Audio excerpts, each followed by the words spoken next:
na semana da crucificação de Jesus, onde nós aprendemos lições preciosas a respeito da missão do Rei, da missão de Jesus, que é o tema da nossa mensagem. Aí eu te pergunto, por que nós devemos refletir tanto, entender tanto sobre a missão de Jesus?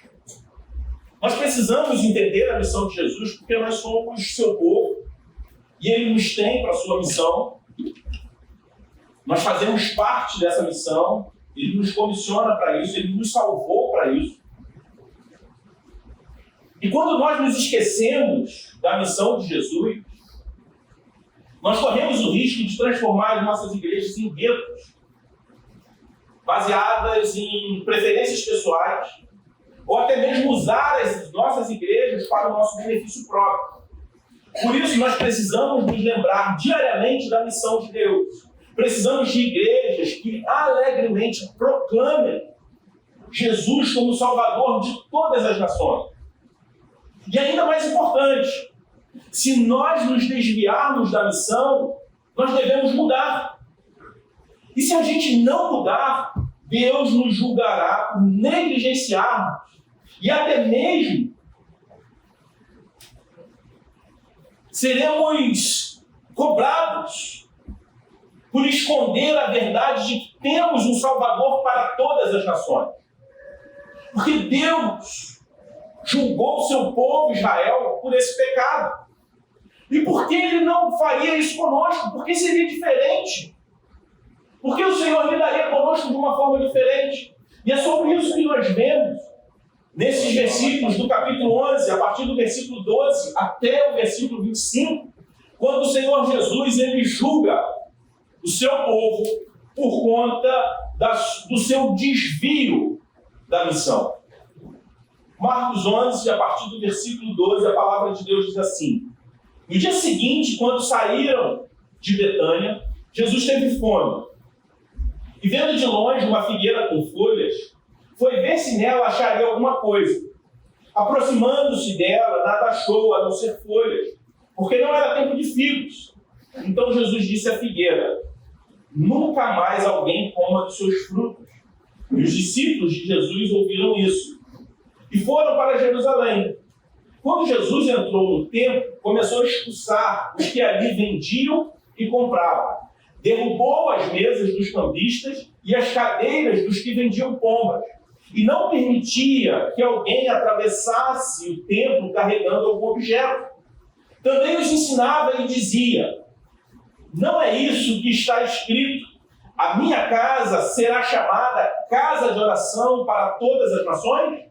Mas vocês fizeram dela um covil de salteadores. E os principais sacerdotes e os escribas ouviram isso e procuravam uma maneira de matar Jesus, pois o temiam, porque toda a multidão se maravilhava de sua doutrina. E vindo à tarde, Jesus e os discípulos saíram da cidade. E passando eles pela manhã, viram que a figueira estava seca desde a raiz. Então Pedro, lembrando-se, falou: mestre, eis que a figueira que o Senhor amaldiçoou ficou seca. Ao que Jesus lhes disse: tenham fé em Deus, porque em verdade lhes digo que se alguém disser a esse monte: levante-se e jogue-se no mar, e não duvidar no seu coração, mas crer que se fará o que diz, assim será com ele. Por isso, digo a vocês que tudo que pedirem em oração, creiam que já receberam, e assim será com vocês. E quando estiverem orando, se tiverem alguma coisa contra alguém, perdoem, para que o Pai de vocês que está nos céus perdoe a ofensa de vocês. Vamos orar? Pai Santo, nós te agradecemos pela tua palavra. Pedimos que o Senhor fale conosco, fale aos nossos corações. Que possamos ouvir, Senhor Deus, a tua voz, que possamos responder com fé a mensagem do teu Evangelho. Que nesse momento possamos, Senhor Deus, dedicar toda a nossa atenção a ouvir e entender aquilo que o Senhor quer falar com a tua igreja. Essa é a nossa oração, Senhor, no nome de Jesus. Amém. Nessa passagem que nós lemos, fica evidente que Jesus não gostou daquilo que ele viu. Um povo e um lugar que deveria ser uma luz para as nações, se tornando um covil de ladrões, como a própria palavra de Deus registra.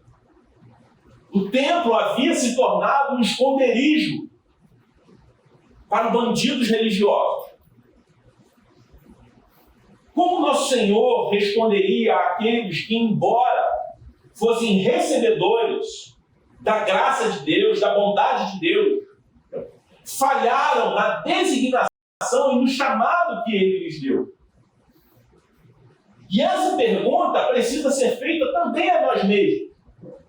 Como o Senhor responderá a nós hoje, se formos igualmente desobedientes ao Senhor? Quais foram os objetos de reprovação do Senhor Jesus nesse momento da passagem que nós lemos?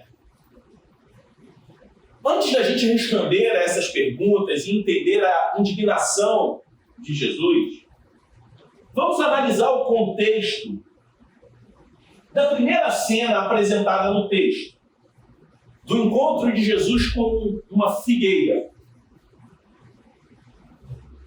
Isso acontece um dia depois, após a sua entrada triunfal em Jerusalém, como nós vimos na semana passada. Após entrar em Jerusalém e ser aclamado, Jesus ele visita o templo. Nosso Senhor e os seus discípulos deixam Betânia e voltam para o templo. O texto diz que Jesus ele estava com fome. E isso, a fome de Jesus, o encontro com aquela figueira, prepara o cenário para um dos milagres mais controversos realizados por Jesus, que foi a maldição sobre uma planta, sobre uma figueira.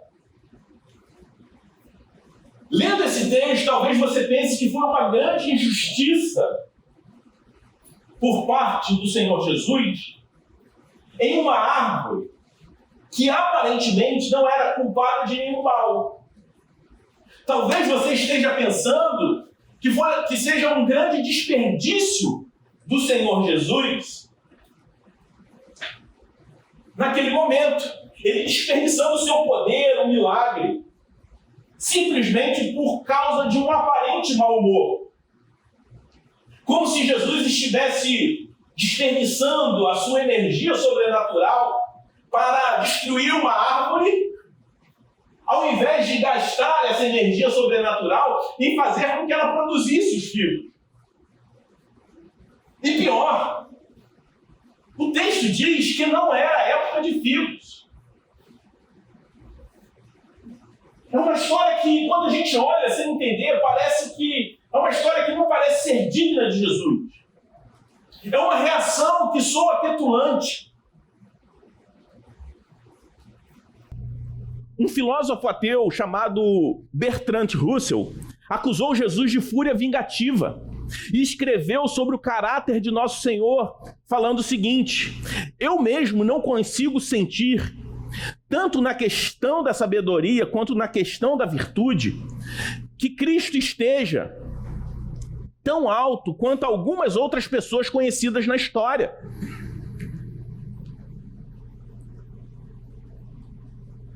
Entretanto, Jesus não estava agindo como um menino mimado, que não conseguiu o que queria.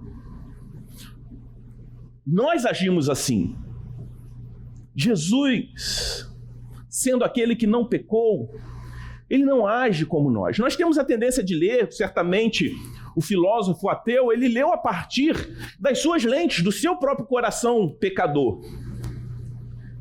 Mas não havia raiva nem malícia por parte de Jesus, muito menos birra. É uma lição objetiva que Jesus traz. É um fato real que se torna uma parábola que encena o julgamento do nosso Senhor sobre Israel e sobre o seu povo, sobre todos aqueles que afirmam ser uma coisa, mas na verdade são outra. É um julgamento do nosso Senhor para aqueles que fazem um show, mas não produzem, que fazem um espetáculo, mas na verdade não produzem nada. É uma maldição sobre o templo e a nação de Israel. Por aplicação, pode ser também uma maldição sobre mim, sobre você e para as nossas igrejas, quando nós nos tornamos hipócritas e inférteis. Por isso, a primeira lição que nós vemos no texto é que Jesus condena a hipocrisia e a infertilidade. Nos versículos 12 e 13, você pode olhar novamente na sua Bíblia, diz o seguinte: no dia seguinte, quando saíram de Betânia, Jesus teve fome, e vendo de longe uma figueira com folhas, foi ver nela se nela acharia alguma coisa. Aproximando-se dela, nada achou, a não ser folhas, porque não era tempo de figos. Jesus aqui ele está amaldiçoando a hipocrisia. Caminhando de Betânia para Jerusalém, Jesus vê de longe uma figueira com folhas. Embora ainda não seja tempo de figos, como o texto diz, a presença de folhas indica que haveria, na verdade, frutos nessa árvore. Mas não era tempo de figos. O fruto seria o que era conhecido na época como pagim, que é o broto do figo. São os figos ainda brotando, o pré-figo. São pequenos figos ainda verdes, que embora não fossem saborosos, eram comestíveis e poderiam aliviar a fome de Jesus.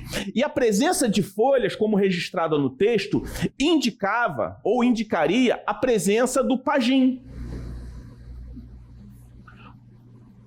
E quando a figueira tinha folhas fora de tempo naquela época, mas não tinha ainda o broto do figo, indica que aquela figueira ela era estéril. Então, Jesus vê cheia de folhas, então diz o seguinte: ainda não é tempo de figos, mas já tem o broto do figo, que embora não seja saboroso, ele é comestível e poderia aliviar a fome do nosso Senhor. Portanto, estamos diante de uma figueira hipócrita, que estava cheia de folhas, porém estava sem os brotos.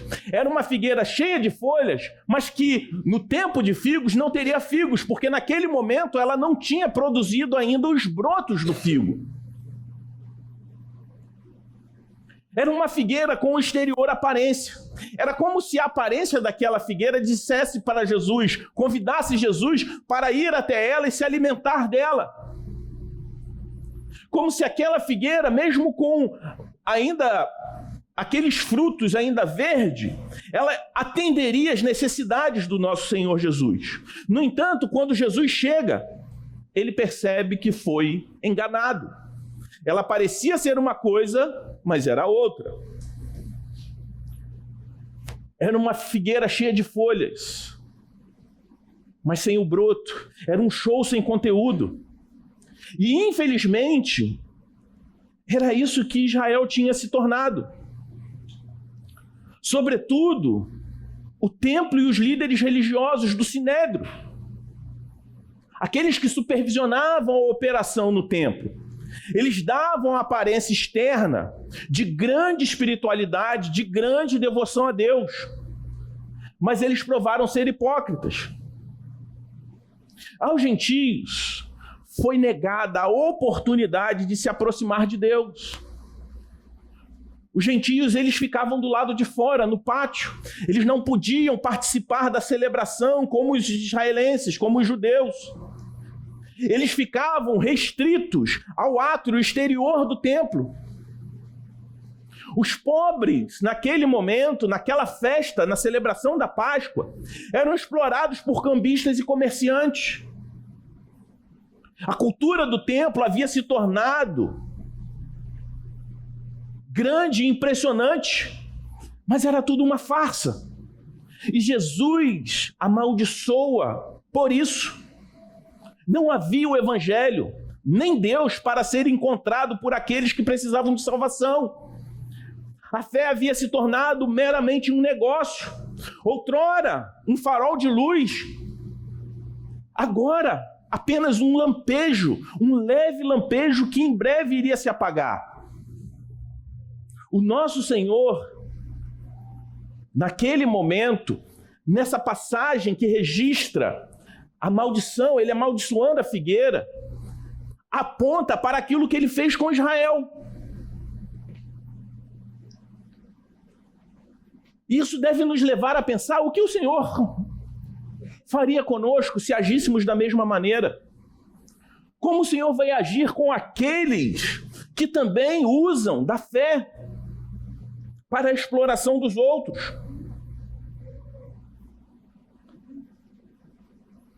Por isso nós precisamos o tempo todo nos perguntar: será que nós não somos nada mais, nada menos que as folhas secas da religião? Charles Spurgeon, falando sobre essa passagem, disse o seguinte: a grande maioria das pessoas que tem algum tipo de religião produz folhas, mas não produzem frutos. O que gera essa esterilidade, essa hipocrisia, é o orgulho espiritual. Por isso eu te pergunto: o que gera orgulho espiritual em você? O que faz você se sentir melhor do que os outros, enquanto, na verdade, esse seu orgulho, isso que te traz orgulho, apenas é um instrumento para esconder a sua falta de compromisso com a missão de Deus. Aquelas pessoas que Jesus repreendeu e até mesmo amaldiçoou, eles eram exemplares seguidores da lei, eles eram exemplares em obedecer à lei. Eram pessoas exemplares na sua moral perante a sociedade. Eram exemplares na prática religiosa externa, mas estavam completamente distantes da missão de Deus. E eles se apegavam naquilo que eles realmente eram bons para esconder a sua hipocrisia. A hipocrisia sempre faz companhia ao auto-engano. Achamos que somos uma coisa, enquanto na verdade nós somos outra. Por isso, o Senhor Jesus, ele amaldiçoa a hipocrisia.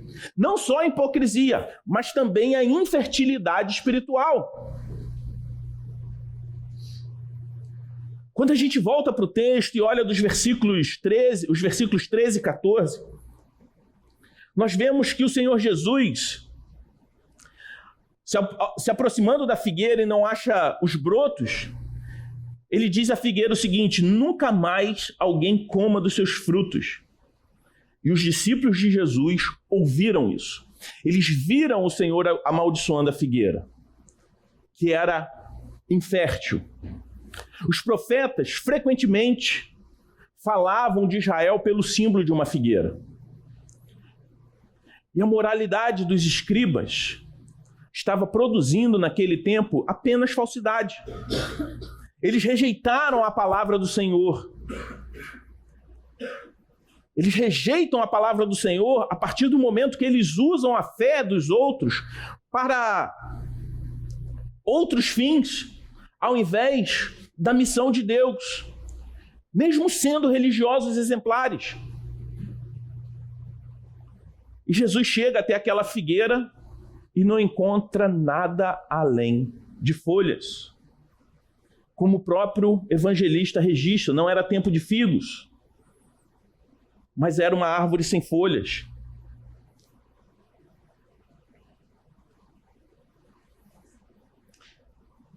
Por isso Jesus fala essas palavras: que nunca mais ninguém coma do seu fruto.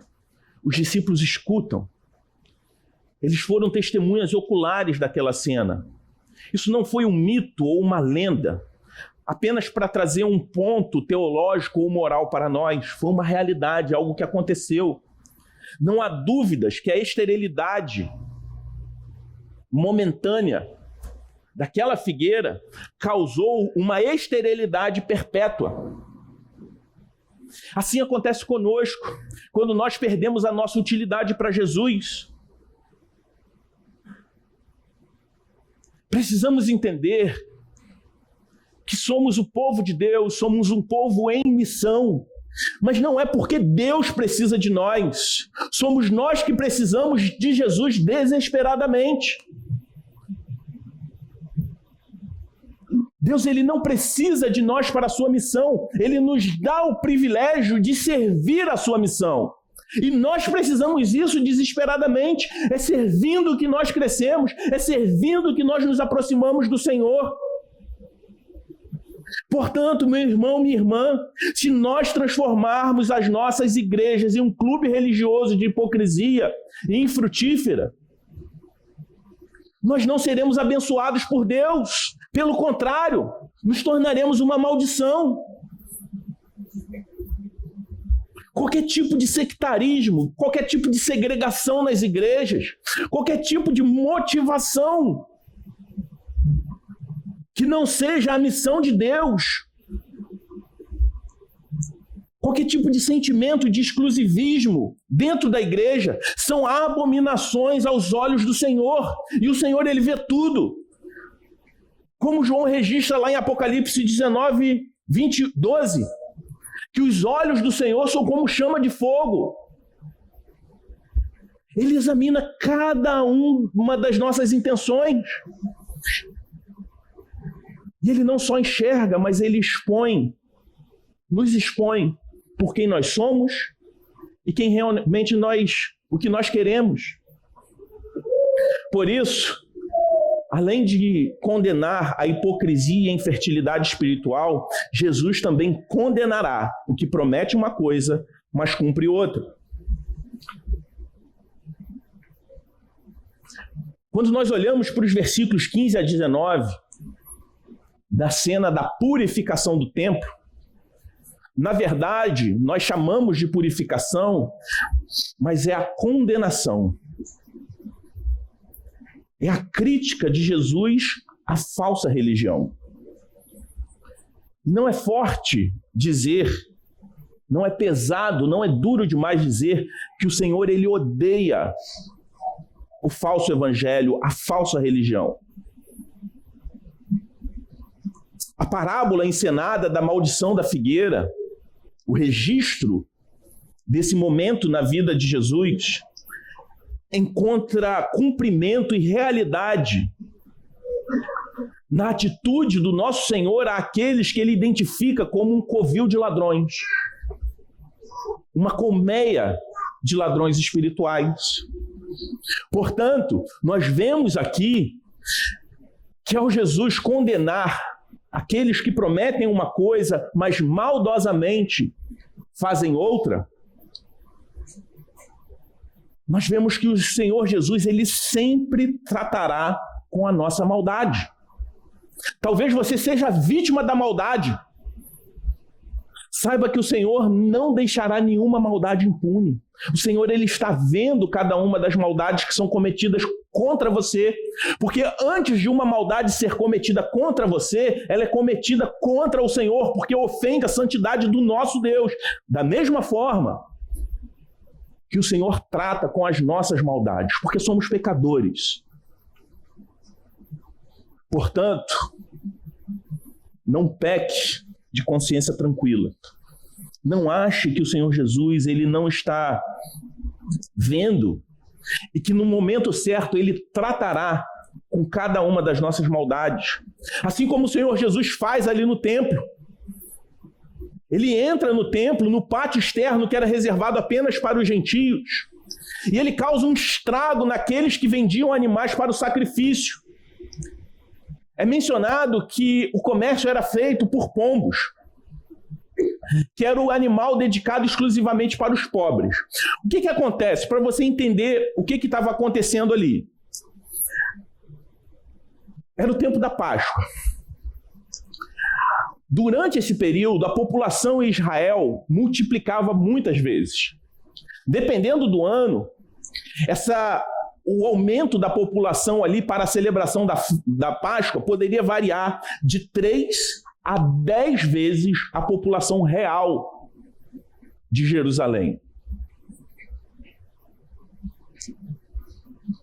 estrangeiros de várias partes iam até Jerusalém para oferecer o sacrifício. E muitos optavam, ou, na verdade, eram forçados a comprar o animal do sacrifício lá no templo. Afinal de contas, como carregar um cordeiro por quilômetros e quilômetros, dias e dias caminhando? E o animal mais barato era exatamente os pombos. E os pobres chegavam lá e compravam pombo.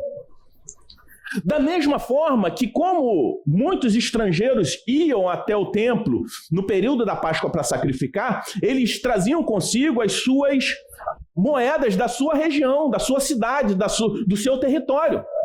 E no templo só era aceito a moeda de Jerusalém. Então havia a banca, a casa de câmbio e os poleiros ali com os pombos para serem vendidos. E o que estava acontecendo ali? A população estava enorme, muita gente, centenas e milhares estavam lá, sem hotéis, acomodados nos campos, na casa de conhecidos, de familiares. O historiador judeu Flávio Joséfo, ele diz que na Páscoa de 66 depois de Cristo, 255 mil cordeiros foram comprados, vendidos e sacrificados nos pátios do templo. Todos os peregrinos tinham que oferecer um sacrifício aceitável, tinham que oferecer um animal perfeito, sem mancha, sem nenhum osso quebrado. Até por isso era uma demanda, até mesmo aqueles que tinham condições de ter um animal melhor, optavam, eram forçados a comprar lá, porque o animal poderia sofrer algo durante o trajeto e aquele sacrifício não ser aceito, aquele animal não ser aceito como sacrifício. E os pobres não tinham outra escolha a não ser adquirir pombas. E existia uma inspeção muito rigorosa pelos líderes do Sinédrio em relação aos animais, para ver se eles atendiam todos os requisitos para o sacrifício. Até aí, você pode estar pensando, tá tudo bem, é justo. Era uma facilidade para as pessoas poderem adquirir os animais lá. Afinal de contas, semanas caminhando, você vai com um cordeirinho lá caminhando, ele se machuca, quebra a pata, já era. Você perdeu o seu sacrifício. O pobre com a pomba voa, já era. Perdeu também. É uma coisa óbvia, só se aceitava a moeda de Jerusalém. Tinha que ter alguém trocando a moeda ali. Tudo bem. Também é compreensível. Por que Jesus condena isso? Não é exatamente isso que Jesus condena. Existia uma verdadeira máfia dos sacerdotes do templo que era apoiada pelo Sinédrio, onde os preços praticados eram vergonhosos e imorais. Os historiadores estimam que os valores do animal eram cobrados 16 vezes maior que o preço normal. E os cambistas trocavam moeda estrangeira daquele jeito, se aproveitando da situação. É igual você ir para a Argentina hoje com dólar. Talvez pior. Né? Assim, pior para quem está lá, né? Se você vai com dólar. Por quê? O país está em crise. Eles precisam do dólar, então o câmbio vai lá em cima. Aquele monte de gente precisava oferecer sacrifício e eles criavam uma taxa de câmbio diferente. Não era igual quando você precisa ir para os Estados Unidos e tenta trocar um dólar com o Eric. Né? Ele é um cara justo, presbítero da igreja. Não era a mesma coisa. Eles não eram bonzinhos como o Eric é. Hoje você deu sorte a fazer a ilustração falando o contrário, mas ela está mentindo.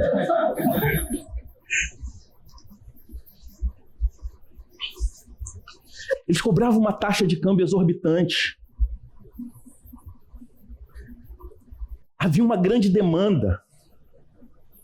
E o pior, alguns desses pombos nem chegavam a ser sacrificados. Era tanta demanda que eles entravam para o espaço dedicado ao sacrifício, onde o ofertante não podia estar lá, e aquele pombo era devolvido de forma secreta e voltava lá para o puleiro, para a banca, e era vendido novamente.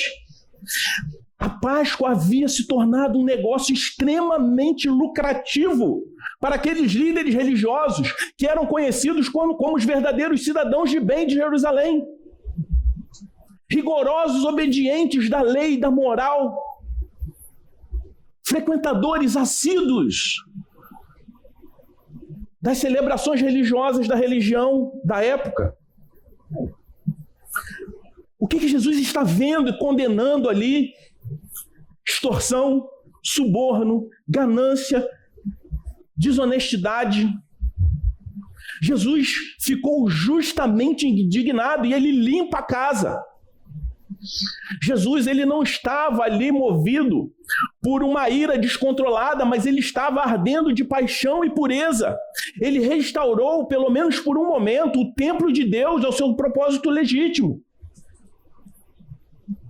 Eu fico imaginando a cena, ele pegando o pessoal pela nuca, dando um bico para fora, literalmente quebrando a banca, tombando tudo.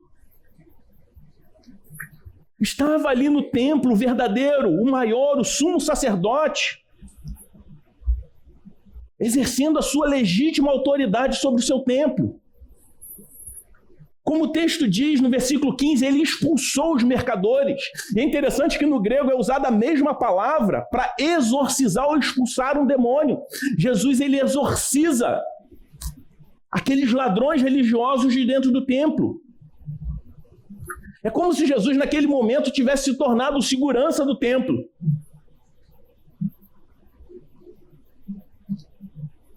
Toda maldade é uma abominação aos olhos do nosso Senhor. Mas quando a maldade ela é religiosa em nome de Deus, ela é ainda pior. Ela é especialmente detestável aos olhos de Deus. Então saiba, o Senhor vai lidar com toda a maldade, sobretudo aquelas que são feitas em seu nome. E pior, quantas vezes nós vemos líderes que são lenientes com a maldade, com o abuso dentro das igrejas, com a desonestidade. E quando a gente olha para esse texto, nós vemos a atitude de Jesus. E como não nos encher de temor, que embora sendo falhos, mas o quanto nós devemos ser zelosos. Nosso Senhor julgará a respeito do nosso testemunho. Quando a gente olha para o versículo 17, nós vemos que essa maldade leva ao coração do Senhor uma ira justa sobre o seu templo.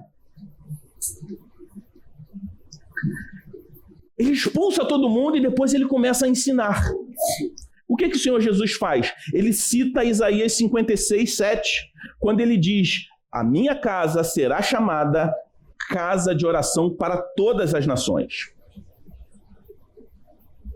Depois ele cita Jeremias 7,11, quando ele diz: mas vocês fizeram dela um covil de ladrões. Vamos olhar para o contexto de Isaías 56, 7, que Jesus cita, quando ele diz o seguinte: o estrangeiro que tiver se unido ao Senhor não deve dizer, o Senhor certamente me excluirá do seu povo. E um eunuco não deve dizer, eis que eu sou uma árvore seca. Pois assim diz o Senhor, aos eunucos que guardam os meus sábados, escolhem aquilo que me agrada e abraçam a minha aliança, darei no meu templo e dentro das minhas muralhas um memorial, um nome melhor do que filhos e filhas. Darei a cada um deles um nome eterno e nunca se apagará. Aos estrangeiros que se aproximaram do Senhor para o servir e para o amar o nome do Senhor, para amar o nome do Senhor, sendo deste modo servos deles, sim, todos os que guardam o sábado, não o profanando, e abraçam a minha aliança, também os levarei ao meu santo monte e lhes darei alegria na minha casa de oração. Os seus holocaustos e os seus sacrifícios serão aceitos no meu altar, porque a minha casa será chamada casa de oração para todos os povos. Eles haviam se esquecido aquilo que o Senhor disse através do profeta. O profeta Isaías havia revelado, e eles conheciam a palavra de Deus, que o Senhor aceitaria gente de toda tribo, de toda raça, de todas as nações, que o sacrifício daquelas pessoas seria igualmente aceito. E o protesto de Jesus chama a atenção do Sinédrio. E a gente vê que a reação do Sinédrio era o quê? Matar Jesus. É o que o texto diz, eles começam a procurar um jeito de matar Jesus. Agora as apostas eram muito maiores. Uma coisa era Jesus antagonizar com os pregadores leigos do interior por onde ele percorreu. Outra coisa é enfrentar o sumo sacerdote e o poderoso Sinédrio. Foi isso que Jesus Cristo fez naquele momento. Um confronto se apresenta ali. No entanto, o medo não paralisou Jesus nesse dia. As multidões ficaram maravilhadas, admiradas, mesmo sem saber ao certo o que fazer com todo esse ensino. Mas Jesus, ele não fica inerte ao que aqueles homens faziam. Jesus desafia os discípulos a crer, assim como ele nos desafia, embora a gente ainda seja vacilante, tenha um coração vacilante. Jesus, ele fala que a oração é o grande poder pelo qual a sua igreja deve fazer o seu trabalho. E que negligenciar a oração é a grande razão pela qual a igreja não tem avançado sobre as massas, sobre países como o nosso, sobre países onde o evangelho tem sido abafado. O poder da igreja para abençoar verdadeiramente os povos, as nações, repousa na intercessão, em pedir e receber dons celestiais para servir aos homens e proclamar o evangelho. Mas nós usamos a oração, muitas vezes, apenas para motivações pessoais. E Marcos aqui, registrando essa cena, ele conclui a história da figueira e do templo com lições sobre fé, sobre oração e sobre perdão. Exatamente as coisas que o povo deveria ter encontrado no templo de Deus e não encontrou. O evento da figueira nos dá um suporte para interpretar e entender o que estava acontecendo no templo. Portanto, Jesus, ao expulsar aqueles bandidos religiosos ali, ele não está simplesmente purificando o templo, mas julgando o templo. Ele estava julgando aqueles que haviam falhado na designação divina. E o templo ele foi destruído no ano 70 depois de Cristo, menos de uma geração depois. Os romanos destruíram Jerusalém e o seu templo. Jesus usa tudo isso como uma oportunidade para ensinar os seus discípulos e também a mim e a você algumas valiosas verdades espirituais. E eu queria fazer essas duas aplicações para a gente poder concluir. Primeiramente, coloque a sua fé nesse Salvador. Quando eles passaram pela figueira no dia seguinte, a figueira estava morta, como diz ali no versículo 20.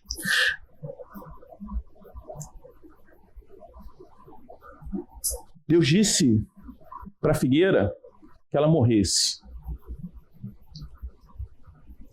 Isso aniquila qualquer simpatia exagerada ou qualquer valor a qualquer outra coisa da criação acima dos homens. Assim como Deus disse a Jonas para chorar pelas pessoas perdidas em Nínive, e não pela planta que havia morrido. Está lá no livro do profeta Jonas, no capítulo 4, do 10 ao 11. Jesus também está falando, não chore por um templo morto, por uma árvore morta. Pedro, que foi testemunho ocular de tudo que aconteceu, se lembra das palavras do nosso Senhor e observa que elas foram concretizadas imediatamente. Quando ele diz, olha, a figueira que o Senhor amaldiçoou secou. A Assim como o Senhor fala, e está registrado lá em João 15:6, se alguém não permanecer em mim, será lançado fora, à semelhança do ramo, e secará. E o apanham, lançam no fogo e o queimam. A questão da nossa fecundidade espiritual é de imensa seriedade, mas por vezes nós ignoramos, assumimos esse risco. E o que o Senhor fala quando responde aos discípulos? Tende fé em Deus, e eu garanto a vocês, se alguém disser a essa montanha, levante-se e lança-te ao mar, e não duvidar em seu coração, mas acreditar que isso acontecerá, isso será feito. Aí Jesus traz uma lição sobre oração, que se pedirem com fé, terão. Aí você pode achar que é uma resposta um pouco desconecta, mas Jesus ele está falando sobre algo dificílimo, como lançar um monte ao mar. Jesus ele está falando sobre o perdão. E a lição, a segunda lição que fica para nós é: perdoe como este Salvador te perdoou. Podemos perdoar porque fomos perdoados por meio da obra expiatória de Jesus Cristo na cruz. O perdão foi livremente oferecido a nós, graciosamente estendido a nós. E esse perdão que foi livremente e graciosamente nos dado, precisa ser graciosamente estendido aos outros. O tema da oração encontra sua conexão contextual no fato de que o templo de Deus, que agora somos nós, deve ser uma casa de oração para todas as nações. Assim como está registrado lá em Hebreus 7:25, por isso também pode salvar totalmente os que por ele se aproximam de Deus, vivendo sempre para interceder por eles. Devemos ser um templo que se estende aos outros, que estende o mesmo perdão que recebemos de Deus, e agora nós chamamos ele de Pai por conta disso, a outros. Por meio de Jesus Cristo, que se tornou o tabernáculo entre nós, por milhares de templos chamados cristãos, que não estão restritos mais pela geografia. Pagãos e gentios impuros podem encontrar o Salvador, que veio para todas as nações, e receber livremente o perdão oferecido pelo Pai, que está cuidando de toda a terra. Por isso eu gostaria de encerrar perguntando: você é uma figueira estéril? Eu também me pergunto, será que eu sou essa figueira estéril? Será que a nossa igreja é essa figueira estéril? Deixa eu ser específico para você. Você pode perdoar aqueles que uma vez você odiou, que talvez tenha te prejudicado, a ponto de você levar o evangelho a essas pessoas? Será que você pode? Será que eu posso? Será que nós conseguimos?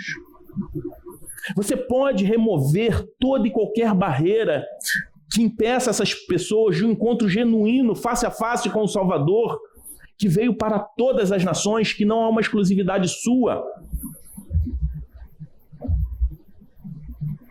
Será que nós estamos dispostos a pagar qualquer preço necessário para que todas as nações possam ouvir falar do Rei Jesus? Por isso, agora encerrando de verdade, eu queria encerrar citando um missionário, C.T. Studd, que ele diz o seguinte: a chamada de Cristo é para alimentar os famintos e não os cheios, para salvar os perdidos e não os teimosos. Não é para chamar os escarnecedores, mas os pecadores ao arrependimento. Não é para construir e proporcionar capelas, igrejas e catedrais na pátria onde cristãos professos adormecem com mensagens eruditas, orações estereotipadas e realizações musicais artísticas, mas erguer igrejas vivas de almas entre os destruídos, capturar homens das garras do diabo e arrebatá-las das maxilas do inferno, alistá-las e treiná-las para o Senhor Jesus e fazer delas um exército do Deus Todo-Poderoso. Mas isso só pode ser conseguido por uma igreja ardente, sem convencionalismo, desalgemada pelo Espírito Santo, onde nem a igreja, nem o Estado, nem o homem, nem as tradições sejam adorados ou pregados, mas somente Cristo e esse crucificado. Por fim, o missionário, ele diz o seguinte: alguns querem viver ao som do sino da igreja ou da capela. Eu quero trabalhar num posto de salvamento a 1 metro do inferno. Será que nós podemos dizer o mesmo? Vamos orar? Pai Santo, nós rendemos graças a Ti porque o Senhor enviou Jesus, que é o Salvador de todas as nações. É aquele que experimentou a morte para que nós fôssemos perdoados e resgatados do inferno. Não permita, Senhor, que nós nos tornemos como uma figueira estéril, infértil, que tem uma aparência frondosa, com folhas, mas que não tem desenvolvido frutos, que não tem entregue aquilo que aparentemente promete. Que possamos ser crentes frutíferos, comprometidos com a proclamação do Evangelho a todo tipo de pessoa.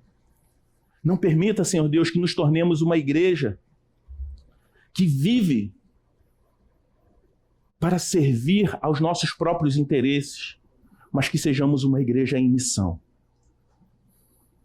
Se porventura, se há pessoas aqui que